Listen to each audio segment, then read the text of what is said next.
Selamat datang kembali di pembahasan mendalam kita.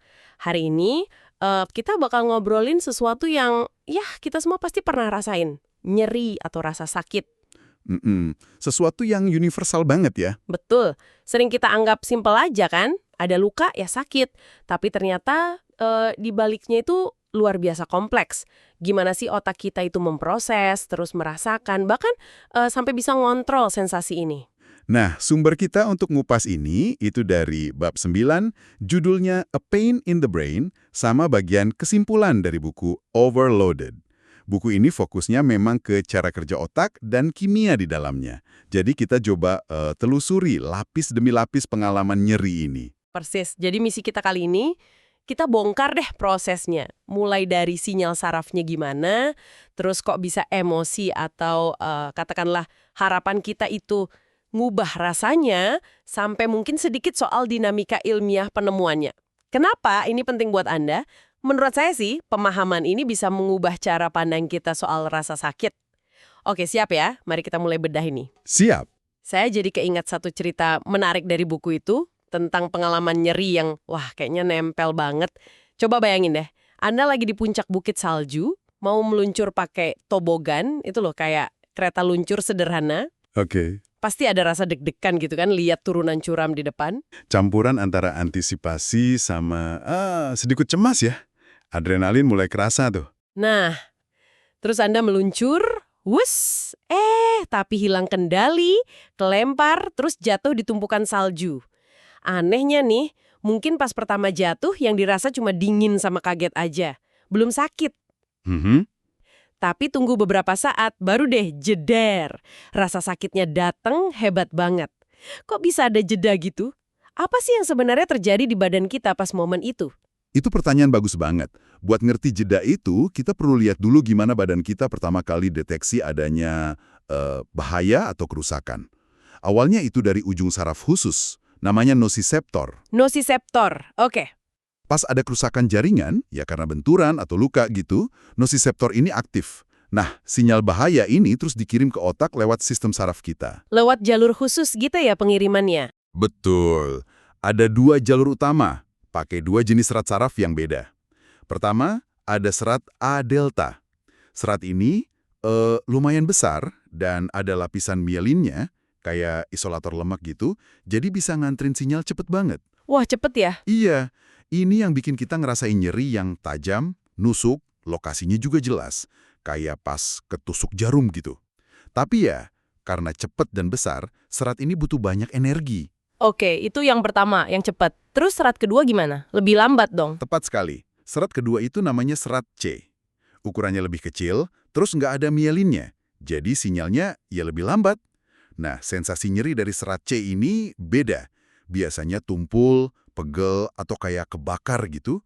Lokasinya juga kadang nggak jelas, nyebar gitu. Oh, Keuntungannya, ya karena lebih lambat dan kecil, serat C ini hemat energi banget. Jadi ini kayak jalur irit buat nyeri yang mungkin tahan lama. jadi beda fungsi gitu ya, yang satu sprint, yang satu maraton. Saya ingat deh, di buku itu ada eksperimen menarik buat nunjukin ini. Jadi peneliti pasang manset tekanan darah di lengan orang. Buat ngebatasin aliran darah, jadi suplai energinya kurang kan. Terus tangannya ditusuk peniti. Awalnya kerasa tuh nyeri tajam cepet dari A-delta. Tapi lama-lama lengannya kan kebas, kurang oksigen, kurang energi. Nah, serat A-delta yang boros itu mati duluan fungsinya. Oke. Yang sisa cuma sensasi nyeri tumpul yang datangnya pelan tapi tahan lama. Itu dari serat C yang lebih irit tadi. Keren ya misahinnya gitu. Ya, eksperimen itu cerdas banyak buat misahin fungsi keduanya. Nah, selain itu, ada lagi yang penting di lokasi lukanya sendiri.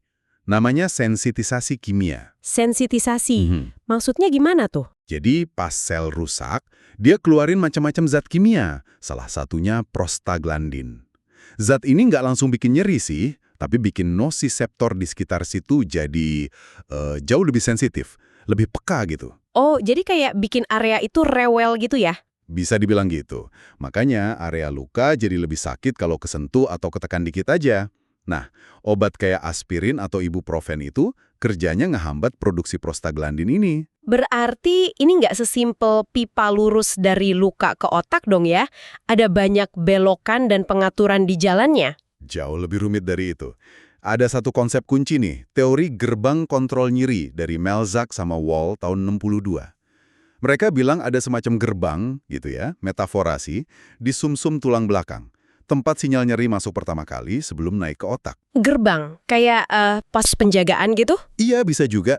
Nah, gerbang ini bisa dibuka atau ditutup sama sinyal saraf lain. Jadi kayak ada volume control di sumsum tulang belakang kita. Yang bisa diatur sama hal lain selain lukanya. Analogi yang pas itu, sinyal dari saraf lain yang bukan nyeri, misalnya yang bawa rasa sentuhan atau tekanan, kayak pas kita ngusap bagian yang kebentur, itu kan seratnya gede, sinyalnya cepat. Dia bisa nyampe ke gerbang duluan dan nutup sebagian gerbang itu. Oh, Akibatnya, sinyal nyeri dari serat A delta sama C yang lebih kecil jadi agak kehalang. Nah, ini penjelasan ilmiah kenapa kita refleks ngusap-ngusap bagian yang sakit. Kita kayak lagi nyoba nutup gerbang nyerinya secara naluriah. wah. Nah, ini nyambung ke otak nih. Ternyata otak bukan cuma nerima laporan pasif aja ya. Pengalaman nyeri itu sendiri sebenarnya adalah hasil kerja otak kita, benar gitu? Tepat sekali. Otak itu aktif banget ngolah, ngubah, ngasih makna ke sinyal yang masuk. Faktor psikologis itu perannya gede banget di sini. Contohnya perhatian. Perhatian. Iya, nyeri itu rasanya cenderung lebih parah kalau kita fokus ke situ, nggak ada gangguan lain. Sebaliknya, kalau perhatian kita kemana gitu, rasa sakitnya bisa berkurang loh. Terus ekspektasi, wah ini kuat banget pengaruhnya. Ekspektasi, Iya. gimana tuh? Kalau kita udah mikir, wah ini pasti sakit banget, beneran rasanya jadi lebih sakit. Sebaliknya, kalau kita yakin bakal nggak apa-apa, atau bahkan cepat sembuh, itu bisa bantu ngeredain. Terus gimana otak ngatur semua ini? Ada bagian khusus yang kerja? Ada jaringan area otak yang kerja bareng, sering disebutnya matriks nyeri atau pain matrix. Bukan cuma satu titik, tapi beberapa area kunci. Pertama, korteks somatosensori. Ini tugasnya kayak bikin peta. Lokasi nyerinya di mana, seberapa parah, kasarnya. Oke, pemetaan. Kedua, ada area-area yang hubungannya erat sama emosi. Kayak insula, amigdala, hipotalamus. Mereka ini yang ngasih warna emosional ke nyeri. Rasa nggak enak, menderita, cemas, takut, itu semua dari sini. Ini mungkin yang bikin rasa sakit itu subjektif banget ya. Luka sama, tapi rasanya bisa beda buat orang lain. Sangat mungkin. Komponen emosional ini kan pribadi banget kan? Nah, ada satu lagi area penting di matriks nyeri, korteks cingulata anterior atau ACC. Aktivitas di ACC ini hubungannya erat sama seberapa nggak nyaman atau ganggu sih nyeri itu buat kita. Jadi bukan cuma soal sakit, tapi seberapa ganggu gitu ya? Betul. Dan menariknya, aktivitas ACC ini sangat dipengaruhi sama perhatian dan ekspektasi yang tadi kita bahas. Jadi, apa yang kita pikirin dan rasain itu benar-benar ngebentuk pengalaman nyeri kita di level otak. Ngomongin otak ngolah nyeri, jadi kepikiran soal pereda nyeri paling terkenal nih, opioid. Wah, sejarahnya panjang ya ternyata. Dari getah opium ribuan tahun lalu, terus laudanum di Eropa, sampai perang candu segala. Iya. Terus abad 19 baru deh morfin diisolasi. Nggak lama kemudian malah muncul heroin yang awalnya dikira nggak bikin nagih dibanding morfin. Ironis banget ya. Opioid emang ampuh banget sih, tapi ya itu, ada sisi gelapnya soal efek samping sama adiksi. Betul. Dan cerita penemuan gimana opioid itu kerja di otak juga lumayan dramatis. Awal 70-an itu ada mahasiswa S3, Candace Pert namanya. Dia nekat mau nemuin reseptor khusus di otak tempat morfin dan kawan-kawannya itu nempel. Terus gimana? Susah dong nyarinya? Awalnya gagal terus pakai morfin yang dilabel radioaktif. Mungkin karena ikatan morfin ke reseptornya kurang kuat buat dideteksi pakai teknik zaman itu. Lalu dia nemu caranya gimana? Nah, si Pert ini punya feeling kalau naloxone, obat buat ngelawan overdosis opioid, itu pasti nempelnya jauh lebih kuat ke reseptor yang sama. Dia bahkan sampai nyari naloxone radioaktif sendiri soalnya pembimbingnya waktu itu agak ragu sama idenya. Wah, nekat juga ya. Iya, dan ternyata bener. Eksperimen pakai naloxone itu akhirnya berhasil tahun 73 nemuin lokasi reseptor opioid di otak. Itu terobosan gede banget. Tapi kayaknya ada sedikit catatannya soal pengakuannya. Iya. Sumber kita nyinggung sedikit soal kontroversi penghargaan Lasker Award tahun 78. Itu buat penemuan reseptor opioid sama peptida opioid alami tubuh kita, endorfin. Pembimbingnya PERT sama 2 peneliti lain dapat penghargaan, tapi PERT nggak diikutin. Oh ya? Ya, sumber kita ngangkat ini cuma sebagai contoh aja sih. Soal dinamika di dunia sains, siapa dapat kredit gitu? Kita nggak perlu dalamin pandangan lain yang nggak ada di bab ini ya. Yang penting, penemuan reseptor ini ngebuka jalan buat ngerti cara kerja opioid. Oke, oke. Jadi gimana persisnya opioid ini yang dari luar kayak morfin atau yang dari dalam kayak endorfin bisa ngilangin nyeri? Ada 2 lapis kerjanya. Pertama, opioid itu nempel ke reseptornya yang banyak di jalur nyeri, dari nosiseptor di luka sampai sel saraf di sumsum tulang belakang. Ikatan ini langsung ngehambat pengiriman sinyal nyeri, jadi sinyal yang naik ke otak berkurang. Itu lapisan pertama. Terus? Lapisan kedua, opioid juga ngaktifin jalur kontrol nyeri menurun.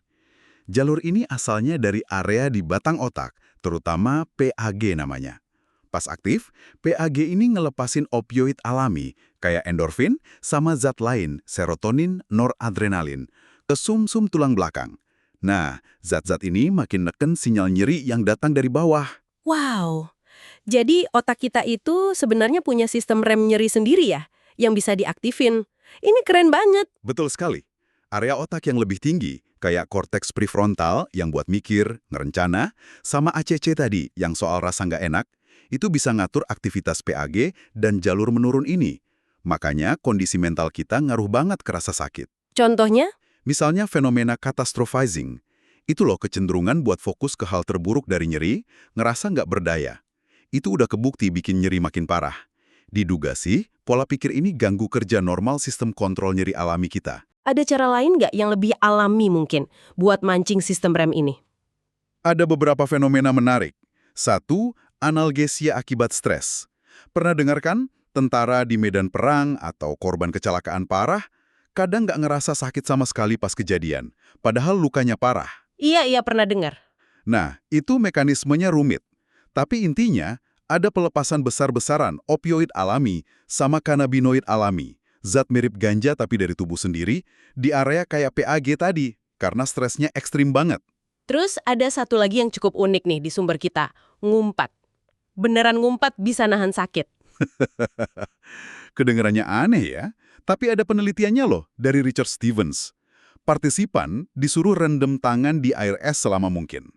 Kelompok yang boleh ngumpet berulang kali ternyata tahan lebih lama dibanding yang cuma ngucapin kata netral. Serius, kok bisa gitu? Teorinya sih, ngumpet itu mancing respons emosional yang kuat. Mungkin kayak respons fight or flight, yang secara nggak langsung ikut ngaktifin jalur pereda nyeri alami. Tapi ada catatannya nih. Apa tuh? Efeknya kayaknya berkurang buat orang yang udah biasa ngumpet sehari-hari. Mungkin udah kebal atau gimana gitu ya, habituasi. Luar biasa ya, pikiran sama emosi nyambung banget ke fisik, ini jadi nyambung ke efek placebo nih. Gimana ceritanya coba? Pil gula atau suntikan kosong gitu yang kita tahu isinya nggak ada apa-apa, kok bisa beneran ngurangin sakit? Nah, efek placebo ini bukan sihir atau halu doang loh. Ini fenomena neurobiologis beneran. Kuncinya ada di ekspektasi sama pengondisian. Ekspektasi ya? Iya, pas orang percaya kalau suatu pengobatan, walaupun palsu, bakal manjur, keyakinan itu sendiri bisa mancing otak ngeluarin opioid alaminya lewat jalur kontrol nyeri menurun tadi. Area otak kayak korteks prefrontal, soal ekspektasi, PAG sama sistem hadiah di otak yang pakai dopamin jadi aktif. Ada bukti fisiknya nggak kalau opioid alami terlibat? Ada, dan kuat banget. Peneliti nemuin kalau efek pereda nyeri dari placebo itu bisa hilang atau berkurang drastis kalau orangnya dikasih naloxon, obat yang ngeblok reseptor opioid. Ini nunjukin kalau pelepasan opioid alami itu mekanisme penting di balik efek placebo nyeri. Terus tadi disebut pengondisian juga, gimana maksudnya? Pengondisian atau belajar asosiasi juga penting. Efek placebo biasanya lebih kuat kalau orang itu sebelumnya pernah ngerasain manfaat beneran dari obat asli. Otaknya belajar, oh kalau nelen pil ini atau disuntik gini, nanti sakitnya reda. Oh, jadi kayak kebiasaan gitu ya? Semacam itu. Ada eksperimen menarik dari Luana Koloka di buku itu. Partisipan dikasih tahu lampu hijau artinya stimulus nyeri ringan, lampu merah artinya stimulus nyeri kuat. Awalnya beneran gitu. Terus, peneliti ngasih stimulus nyeri yang intensitasnya sama persis pas lampu merah nyala dan pas lampu hijau nyala. Hasilnya? Hasilnya, orang-orang itu tetap ngelaporin nyeri lebih parah pas lihat lampu merah dan lebih ringan pas lihat lampu hijau. Murni karena ekspektasi yang udah kebentuk dari pengondisian sebelumnya. Padahal stimulusnya sama aja. Gila ya, kekuatan pikiran. Nah, ini kan semua tadi bahas nyeri akut ya, dan gimana persepsinya bisa berubah-ubah. Tapi gimana kalau nyeri yang lama banget, nyeri kronis, yang kadang tetap ada walaupun luka awalnya kayaknya udah sembuh? Nah, nyeri kronis ini beda cerita. Seringkali lebih rumit. Bukan cuma nyeri akut yang nggak hilang-hilang. Di banyak kasus nyeri kronis, itu terjadi perubahan fisik sama fungsi yang nyata di sistem sarafnya sendiri. Salah satu konsep penting itu sensitisasi sentral. Sensitisasi sentral. Iya, jadi karena terus-terusan kena nyeri atau nyeri yang parah banget, sel saraf di sumsum tulang belakang sama otak itu bisa jadi terlalu sensitif, hyperexcitable gitu. Akibatnya, ambang batas nyerinya turun. Rangsangan yang biasanya nggak sakit, kayak sentuhan ringan, bisa jadi kerasa sakit. Itu namanya olodynia. Terus, rangsangan yang biasanya cuma sakit dikit, jadi sakit banget. Itu hiperalgesia. Perubahannya cuma di sumsum tulang belakang aja atau di otak juga? Dua-duanya. Di otak, fungsi jalur kontrol nyeri menurun bisa berubah juga. Misalnya, serotonin yang normalnya bisa bantu ngerem nyeri, di kondisi kronis malah bisa ngebantu ngirim sinyal nyeri. Terus jalur pakai noradrenalin yang ngerem nyeri malah bisa berkurang aktivitasnya. Bahkan, studi pakai scan otak nunjukin ada perubahan struktur, kayak volume materi abu-abu di area tertentu, contohnya korteks prefrontal, itu bisa berkurang pada penderita nyeri kronis. Wah, Tapi penting nih dicatat, riset baru cenderung nunjukin kalau nyeri kronisnya yang nyebabin perubahan otak ini bukan sebaliknya. Jadi bukan karena otaknya udah beda dari awal makanya dia kena nyeri kronis. terus implikasinya apa nih buat ngobatin nyeri kronis? Ini nunjukin kalau target pengobatannya mungkin perlu lebih luas. Nggak cuma nyoga ngurangin sinyal nyeri dari sumbernya, tapi juga perlu ngatasin perubahan yang salah adaptasi di sistem saraf pusatnya. Mungkin tujuannya bukan cuma ngilangin rasa sakitnya, tapi juga ngubah respon emosi sama pikiran kita terhadap rasa sakit itu. Memisahkan antara sensasinya sama penderitaannya. Contohnya gimana tuh? Ada studi soal hipnosis misalnya. Itu bisa ngurangin rasa nggak nyaman dari nyeri yang kaitannya sama ATC tadi, tanpa selalu ngurangin intensitas sensasi fisiknya. Pasiennya masih ngerasa sakit, tapi nggak menderita lagi karanya. Ini juga negesin pentingnya nanganin nyeri akut dengan benar, biar nggak jadi kronis. Dan perlunya pendekatan gabungan, mungkin termasuk terapi non-obat kayak CBT, mindfulness, yoga, tai chi, yang bisa bantu ngelatih ulang respons otak dan ngatasin aspek mood dan pikiran soal nyeri. Penggunaan opioid jangka panjang buat nyeri kronis non-kanker juga makin banyak pertanyaannya kan soal toleransi, adiksi, sama bukti manfaat jangka panjangnya. Baik-baik. Setelah kita kupas tuntas nih ya, berbagai sisi dari nyeri, kita sampai di bagian kesimpulan dari buku Overloaded. Jadi, apa nih intisari yang bisa kita ambil dari semua ini buat Anda, para pendengar? Pesan utamanya sih, otak kita itu jaringan yang rumit banget, dinamis, saling nyambung. Pengalaman kita, termasuk nyeri, itu hasil interaksi kompleks di jaringan ini, bukan cuma kerja satu area atau satu zat kimia aja. Iya, penting banget buat nggak nyederhanain berlebihan. Ide kayak serotonin itu kimia bahagia atau dopamin itu kimia senang itu, terlalu simpel dan sering salah kaprah. Buku ini nekenin perlunya kita ngerti nuansa, interaksi, keseimbangan dinamis di sistem otak. Pemahaman yang lebih dalam soal kompleksitas ini, seperti yang disinggung di kesimpulan, itu kunci buat bikin pengobatan yang lebih efektif dan tepat sasaran di masa depan. Mungkin ya arahnya ke pengobatan yang lebih personal gitu buat kondisi kayak depresi, cemas, atau nyeri kronis. Walaupun jalannya mungkin masih panjang ya.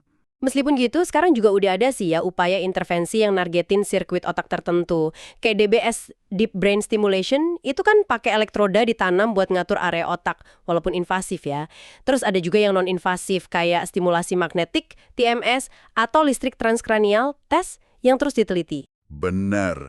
Makin kita paham peta dan cara kerja sirkuit otak di berbagai kondisi, makin besar potensi kita buat nemuin cara yang lebih aman dan efektif buat ngebantu orang yang ngalaminnya. Jadi kalau kita tarik dua pelajaran utama nih dari obrolan kita. Pertama, Nyeri itu bukan cuma sinyal pasif dari badan, tapi pengalaman yang aktif dibentuk sama otak Anda dan sangat dipengaruhi pikiran, emosi, sama ekspektasi Anda. Mhm. Kedua, otak Anda punya sistem pereda nyeri alami yang kuat banget dan sistem ini bisa dipengaruhi, bahkan diaktifin sama faktor psikologis kayak keyakinan, efek placebo itu tadi, atau respon stres, bahkan mungkin sama hal simpel kayak ngumpet tadi.